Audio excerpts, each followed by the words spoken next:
창세로부터 그의 보이지 아니하는 것들 곧 그의 영원하신 능력과 신성이 그가 만드신 만물에 분명히 보여 알려졌나니 그러므로 그들이 핑계하지 못할지니라.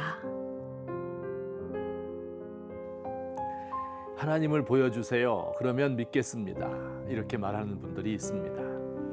로마서는 이런 요구를 하는 분들에게 대답합니다. 하나님이 창조하신 세계를 보면 하나님이 계신 것을 믿을 수 있다고 말입니다. 자연은 하나님의 영광과 신성을 보여주는 작품입니다. 마치 우리가 렘브란트나 고흐나 피카소를 만나보지 못하였지만 그의 그림을 보면 그가 어떤 사람인지 아는 것과 같습니다. 바흐나 모차르트를 만나지 못했지만 그의 음악을 통하여 그를 만날 수 있습니다. 이와 같이 하나님도 예술 작품을 만들어 자신을 표현하였는데 그게 바로 하나님이 창조하신 이 세계입니다. 오늘 말씀에 따르면 하나님이 만드신 자연물에 하나님의 성품 두 가지가 드러나 있다고 합니다. 첫째는 하나님의 능력이고 둘째는 그의 신성입니다. 우선 첫째로 하나님의 능력을 생각해 봅시다. 한 가지만 예를 들어 보겠습니다. 성도 여러분, 하늘에 별이 몇 개나 될 것 같습니까? 수백만 개 정도는 되겠죠? 보통 은하수라 불리는 은하라는 것이 있어요. 근데 하나의 은하에 무려 1000만 개에서 1조 개 정도의 항성이 있습니다. 태양계가 속해 있는 우리 은하에는 10억 개의 별이 있습니다. 그런데 그렇게 큰 은하의 개수가 수천억 개입니다. 그러니 세계 별의 개수는, 우주에 있는 별의 개수는 10의 22승, 1000억 곱하기 1000억이 넘습니다. 이게 하나님의 능력입니다. 또 둘째로 자연에서 우리는 하나님의 신성을 느낍니다. 사람들이 왜 자연을 찾을까요? 왜 산에 오르고 아무도 없는 벌판으로 말을 달리며 망망대해를 항해하는 것입니까? 자연에서 신성을 느끼기 때문입니다. 산 정상에 올라가 바람을 맞으며 큰 숨을 들이쉬면 그야말로 전기가 몸속으로 들어오는 것을 느낍니다. 드넓은 벌판과 바다에서 초월성을 경험합니다. TV를 켜서 동물들의 세계를 찍은 영상을 보십시오. 그 외모가 아름다울 뿐 아니라 그들이 살아가는 방식, 사랑하는 방식이 너무 신기하고 아름답습니다. 자연에서 우리는 하나님의 신성과 영광을 느낍니다. 성도 여러분, 하나님이 만드신 만물 가운데 가장 뛰어난 게 무엇일까요?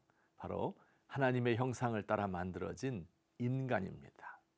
인간이야말로 하나님을 가장 잘 보여주는 거울입니다.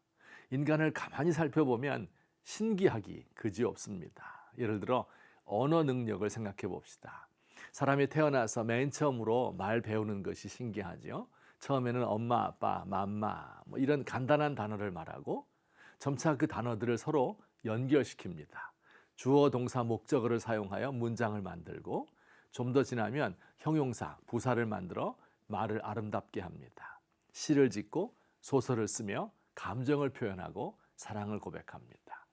이런 언어 능력이 어디서 온 것일까요? 신비로밖에는 설명할 수 없습니다. 인간의 언어 능력 안에서 우리는 하나님을 발견합니다. 또 사람은 하나님을 닮아서 관계를 맺고 싶어하는 존재입니다.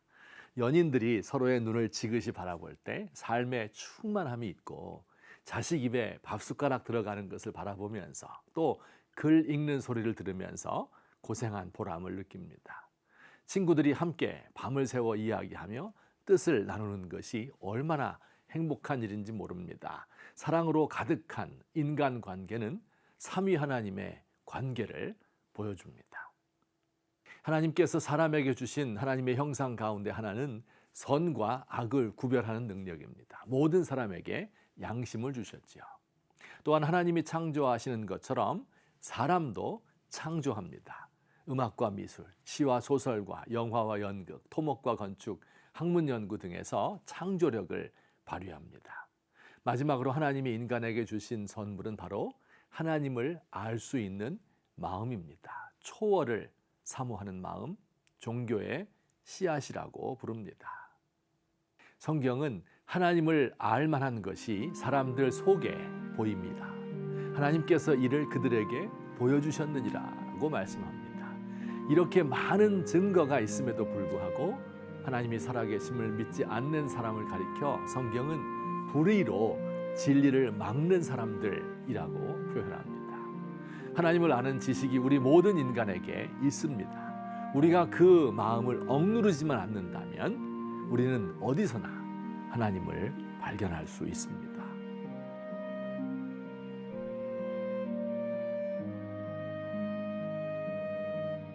우리 주님, 천지에 안 계신 곳이 없습니다. 노란 봄꽃 속에서 지저귀는 새들의 노래 속에서 우리 주님의 신성을 봅니다. 바람과 폭풍과 지진과 해일은 우리 주님의 능력과 노하심을 드러냅니다. 마음의 문을 활짝 열고 주님 창조하신 봄의 아름다움을 찬양합니다. 시와 찬미로, 악기와 합창으로 손뼉치고 춤추며 주님께 영광을 드립니다.